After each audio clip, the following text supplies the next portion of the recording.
was a student at King Edward's Rose Hill Road Grammar School in the 1970s.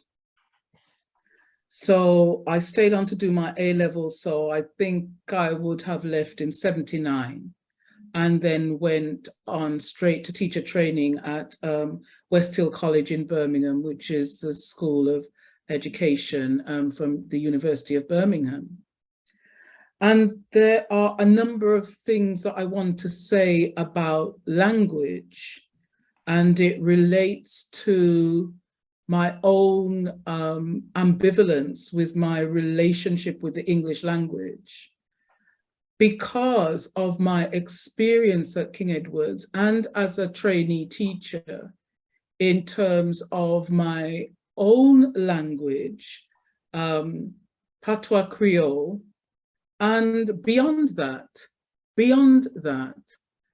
just my way of being as a Black student, not being seen as part of the identity that I could bring to either being a student at King Edward's or a trainee teacher at Birmingham University. And so if I use the Birmingham University experience, which I'd shared many a times, and also shared with head teachers just a few moments ago, I had suggested to my Birmingham University lecturer, because my subject was English, I'm a teacher of English. I'd suggested to him that one of the things that I could do in an assignment was to do a comparative study between Wilfred Owen's poetry on the futility of war and Louise Bennett's references to and writings about the futility of war. So I made this suggestion to the lecturer, and what I was told by him, and we had a very, very good relationship, was that there's nobody here who can supervise this, Rosemary. And that would have been back in late 70s, early 80s, when I was training to be a teacher. And all that did was to consolidate the feeling that I got through King Edward's. My experience as a student at King Edward's is that, yes, you can be bright. Yes, you can pass the 11+. Yes, you can be here. But actually, what you bring by way of your cultural identity has no value here. And I think what the message that sends to Black, brown, and other global majority people is that the way to get on and the way to be accepted is to just be as white as you can. And of course, what it said to me, actually, is that it just underlined the limitations of these great schools. So King Edward's couldn't accommodate a Black girl who could speak standard English and also speak in patois. And when I got to Birmingham University, that couldn't be accommodated either. So all that said to me, I think for other Black people, what it says is, well, just leave that aside. That's not part of your professional identity. And I think some of us are so glad to be in those spaces that we're happy to do that. What it said to me straight away was that these are the limitations of these so-called schools of education. The bigger thing that it says is about the neo-colonial role of language, how colonizers used language as a means to set up these false hierarchies of, what knowledge is valuable, what has worth, who has the power, who has anything to contribute, who's in, who's out. And so I loved the example that John gave, him as a former student, now ending up as a head teacher within the King Edward Foundation, and actually challenging that orthodoxy. And the sad thing is that the conference that I left just now, there aren't more people like John sitting in that conference. I wasn't. I'm a mile away. I wasn't invited. Well, You know. there you go. There you go. So, And Rosemary, mhm. if I could just say, I think what you describe is really fascinating. But I would, going back to my point about change, Yes. I would say 40 years on, you have to remember that King Edward School is the school not only of Tolkien, but also Enoch Powell. Yes. And I used to say at Open Day that if Enoch Powell could have seen King Edward's as it was, he would have been glad that the gutters had not run with blood. And I would say now, interestingly enough, in Yeah. terms of what you're saying, that the foundation schools, because of their increased diversity with taking schools like Handsworth Girls, but also at King Edward's itself, Yes. 90% of the applicants to King Edward's are non-white. Yes. 75% of those get in. These days, the majority of the prefects, the majority of heads of school are non-white. My son, you know, and my son, who is, my two sons went through the school, what they would all value most these days is the extraordinary cultural diversity of the school.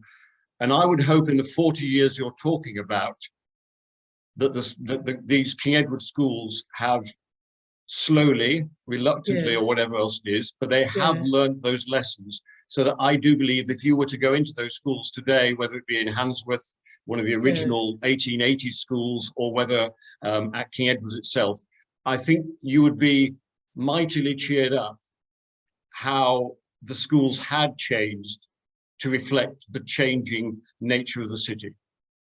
And what I would say to you, John, is yes, I would be mightily cheered up to walk into King Edward's where I saw more students and maybe some teachers even that looked like me. But the curriculum, the assessment, what Ofsted are looking for, to what extent has that change been matched, John, by the demographic? We're in a city. Well, funnily enough, it hasn't. Well, apart from what you're doing in terms of Wallow. I know, but funnily enough, at King Edward's, it has changed because we gave up on A levels and we took on the International Baccalaureate. Fabulous. But is Farsi being taught in your school as a mother language? No, that's the kind of change. That's a very interesting question, and that's one of the things. But on the other hand, going back to your point about the great thing about the English course in the International Baccalaureate is the teachers can teach the texts they want to teach. So my son was taught by a white English teacher, but she had done her doctorate on West Indian poetry. So, and you've got to do some global texts. It's required. So therefore, part of my son's English IB at higher level was studying West Indian poetry. So it's not a perfect solution, and there remains much to be done. But once again, talking about curriculum, the cowardice of schools in not breaking away from the centuries old. You've also got to ask the question, Rosemary, at 11 plus, is the fact the exam is set in English to a bilingual city in itself a survival of imperial colonialism? I've mentioned this to the new chief executive of the King Edward's Foundation, who is of Indian family origin and an excellent man who's fully aware of these issues. So that's why I wanted you to meet him, because I think, it's a fascinating question. I'll shut up, Rosemary. No, I think it's great, and I think it's right on cue, because I didn't know about the English baccalaureate and the extent the international baccalaureate, not the English baccalaureate. All right, okay, the international baccalaureate and the opportunities that it presented. I suppose I would say I'm thrilled by that. Yeah, that's something that would make me very, very happy. The other thing I would say is that teachers have always had choices. I had choices as a teacher of English as to what I taught. I could still cover the syllabus. I've taught to the highest level in terms of English and still had a very diverse. So people are making choices, John, and I'm glad that the International Baccalaureate then actually amplifies the kind of choices that we need to have. But I think yeah. what people don't want to accept. I live in Jamaica, which is a colonized country. We are described as the largest English-speaking island in the Caribbean. Most of the colonized countries across Africa, and those countries where your Farsi speakers would have come from, part of the colonization process is to remove their languages as their international language, and to replace them with languages like English, or for those who are Francophile, etc., etc. That's why I see this language issue as a neo-colonialism, and they will never in this country move to a point where the assessment is done in a language other than English, because part of the whole system is about ensuring that English as a language and whiteness as a system is always the norm and the model against which others are set. And those who, like you, and that's the kind of thing that would attract me back into leadership. You know, people like you who I'd go back into my school and I would be grabbing that international baccalaureate. I would be using your Wallow program, not just to teach about languages, because I think that's really, really important and key. And actually, it's one of the things that I did take away from a Latin, you know, understanding languages and understanding how languages work. But what it could also go into is this whole thing about us challenging the neutrality of knowledge, whether it be languages, maps, dictionaries, whatever we're looking at. Once people get into understanding how languages work and get how to understand the role that language has played in colonizing people, then you begin to say, well, what else is not neutral around here in this schooling process? What are we actually schooling people into? And that has to be part of the debate when the current big national debate about cancel culture and all of that nonsense is there. Students need a way of navigating their way through the current big conversations, I think. And I'd grab that Wallow program. I really hope that you really push it and get some big funder to get it out there. Rosemary, can I butt in before I ask you to talk about your book and just say something, because I didn't know about the IB, King Edwards.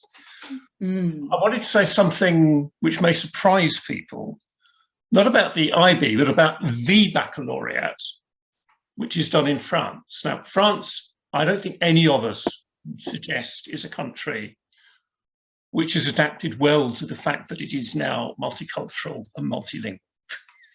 It is struggling big time. However, it is perfectly possible to do the baccalaureate, so it's something called the OIB, the Option Internationale du Baccalauréat, in a language other than French. Now, that happens to have happened because when NATO started, the four-star generals from around the world said, we're not sending our kids to an expensive international school. They're going to have to go to a local school and you're going to have to, Mr. de Gaulle, make it all right for them to be there. So that's what happened. So it is currently possible to do English, do language, literature, history and geography in English, Spanish, Dutch, Chinese, Japanese, a whole host of languages, as long as someone's got that provision in the school and people are encouraged to do it. And that will probably surprise people, because can you imagine if we said, okay, we're going to reconfigure A-level, you've got to do 5 subjects, and you can do at least 2 of them in a language other than English. Absolutely. And there's nothing to stop us doing it But there is. It's called the Department for Education. That's okay, Rosemary. This is what we want you to talk about. You're looking your book. Yeah, look. I'm just going to let you talk about it.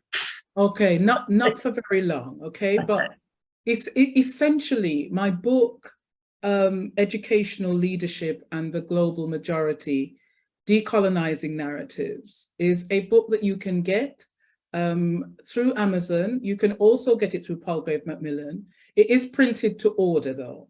So sometimes when you go on to sort of buy it, they say it's out of stock or whatever. Just don't be put off by that and just order it. And you can get it as an ebook, but I know a lot of people want the printed book. It's a very small book by book standards. It's what they call a pivot title because it's under 50,000 words.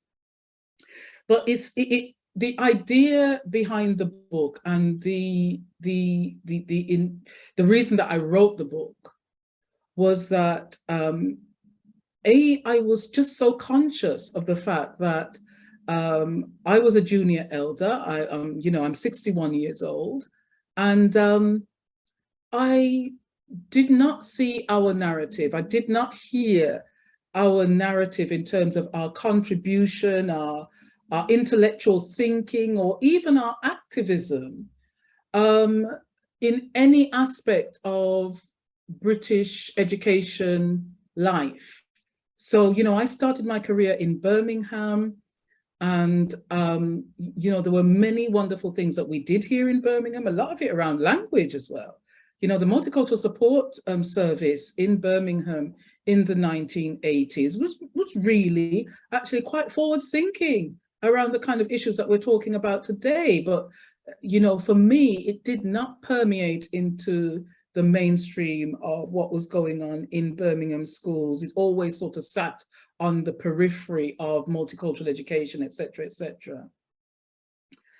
And then later on, when I moved down to London and was, a very reluctant Ofsted inspector down there, and also worked in the London Borough of Waltham Forest as a advisor for institutional review and development, there were all kinds of things that we as Black educators did that, again, is not sort of written in the annals of history. And when the great and the good are invited around the table to talk about, innovation within education, we just weren't there. We actually weren't there. And the thing that really pissed me off was the work that we did on the London Challenge Initiative. I mean, the London Challenge Initiative ran from 2003 to 2011. A minimum of £80 million was spent by a Labour administration on raising standards in London schools under the London Challenge Initiative. Right throughout that time, they were recruiting like hell in the Caribbean to get Black teachers into London schools. The boroughs that they focused on in terms of London Challenge, the student demographic was majority, Black and global majority. And yet when you read the right and the work that I did, and Graham was a part of, and a fantastic team was a part of, in terms of investing in diversity, which was a leadership program to get more Black and Asian teachers into leadership positions in London schools. That was funded. 3.5 million was put into investing in diversity at University College London. Yet when you look at the evaluations written up by some of my friends, white colleagues, it's not mentioned. So right throughout my 40-year career, whether it be through Saturday schools, the work we did in Birmingham, work we did in Dudley, the big ILIA work that we were involved in, any of that stuff, none of it's written up. And when you look at London Challenge, it's written up as a success, but it's written up as a success because white saviors, were pulled out of retirement to go into London to save London schools. And there is a thread throughout all of these erased narratives. It's the not seeing and the not naming and the not speaking of race. That's the thread. We just talk about London schools like, yeah, okay, London schools. But we won't say the 5 boroughs that we focused on were demographically Black. And we had to get a lot of Black teachers from overseas to raise standards in those schools. And so what the book talks about is the fact that because we are part of the neocolonialism is about minoritizing us, putting our voices on mute, sending messages to us throughout our careers that basically the way that we get on is to be as white as possible in any space and not to see race ourselves or not to raise race ourselves. And so what the book says is that we're not ethnic minorities, and part of the reason that we're still having the conversations that I was having 40 years ago as a young teacher, now that I'm a junior elder in Birmingham, is because you've been talking about us as being ethnic minorities forever, and we're not. We're the global majority. We're the global majority. And if we flip the switch that way, then we get to the kind of perspective that John brought as head teacher of a King Edward school, where he looked around and he said, well, actually, these are not ethnic minority students. These are part of the global majority. And, what do they bring to the table? So the book is about acknowledging who we are as global majority, and it's not just a semantic shift. Let's stop calling them ethnic minorities and start calling them global majorities. It's actually a mindset shift. Because if we're the global majority, who's the minority? Who needs to be included in what? What cultural capital actually has value and adds richness to what we're talking about? And so the book is challenging on a number of fronts in terms of talking about the process of racialization and situating it historically into basically a capitalist system that required for us to be minoritized as minorities, wherever we are, whether we're in England or right across the globe.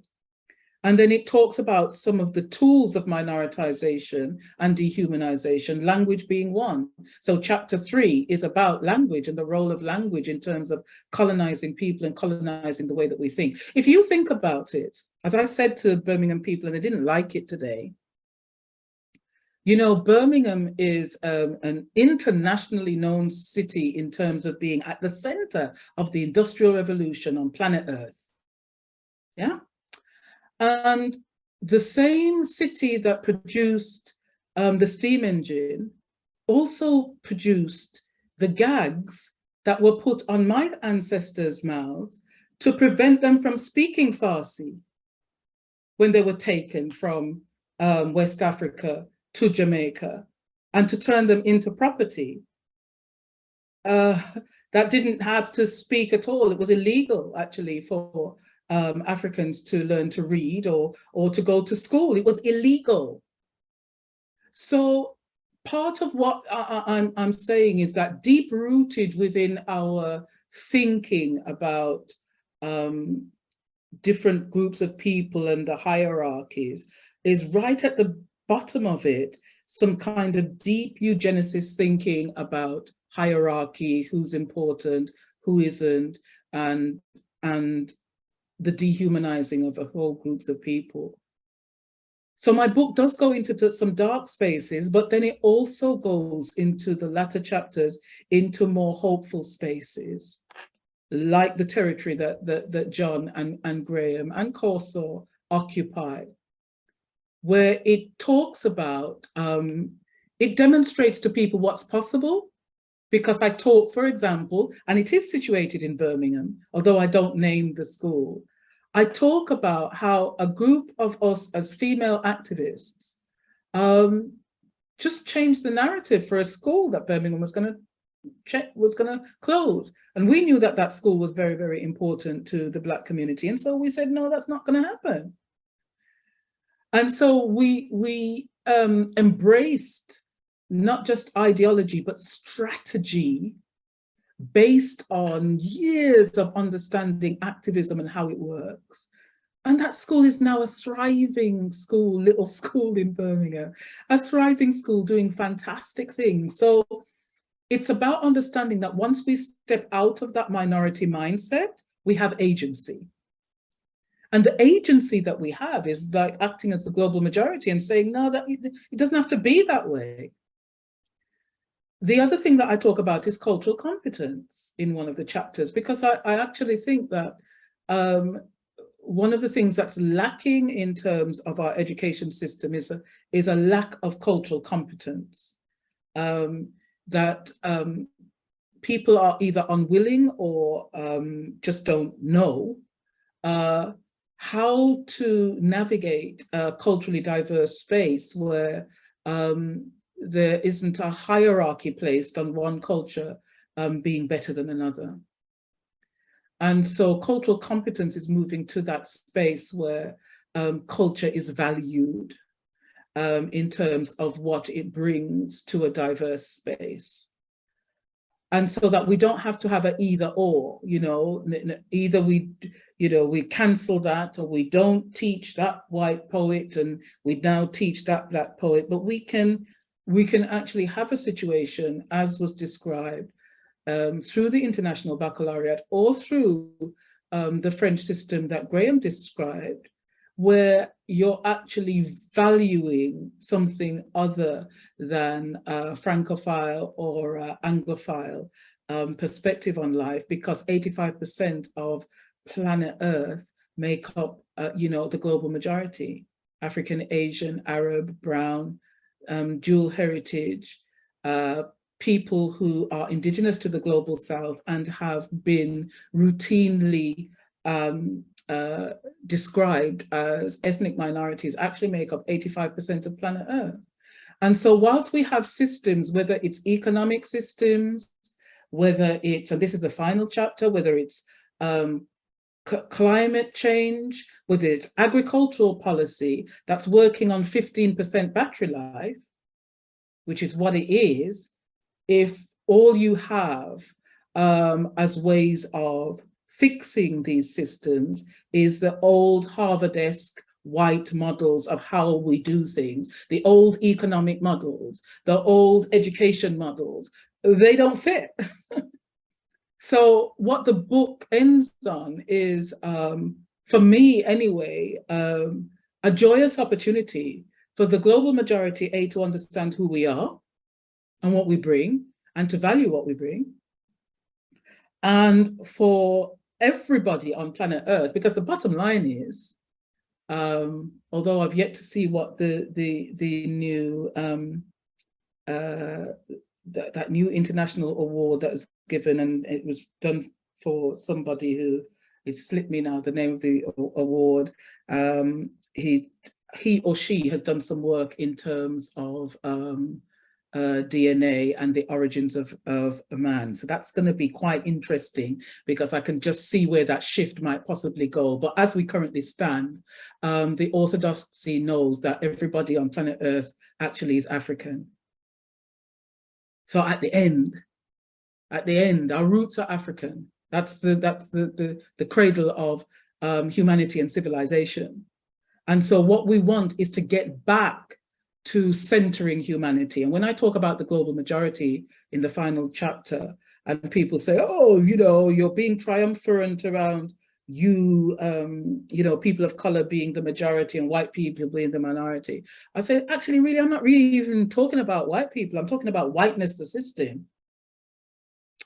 And a global majority mindset is about humanizing that system by centering humanity, and perhaps having different lenses to look at things. And the final thing that I'll say, Graham, because I think it would be good if people, if people have got some questions or whatever, to just say. The final thing that I would say is that when I was here in March, I was over here in the UK, there was a news item that I was watching in the middle of the day, and it was about Ukraine. And, the journalist focused on two things, basically. He was focusing on the rising cost of oil as a result of Ukraine, and what that would mean for utility bills, but also what it would mean for, putting petrol in our cars and all the rest of it. And he was also talking about Ukraine and how the Ukraine situation was impacting on food supplies and getting food supplies across the world. Yes, it was two different things. I not really, the oil thing I'd kind of linked with Ukraine, but the food thing I hadn't. And then the guy looked to camera right at the very end and said, and it was a BBC correspondent, and he said, and capitalism has no answer for this. I've never heard a journalist make that kind of analysis at the end of there. You know, there's a thinking now that says the orthodoxies that have taken us thus far no longer work. They no longer work. So where are we going to look for innovation, different ways of thinking, different ways of dealing with the challenges that we now face, whether it be in education or climate change? And so that's what my little book takes on board.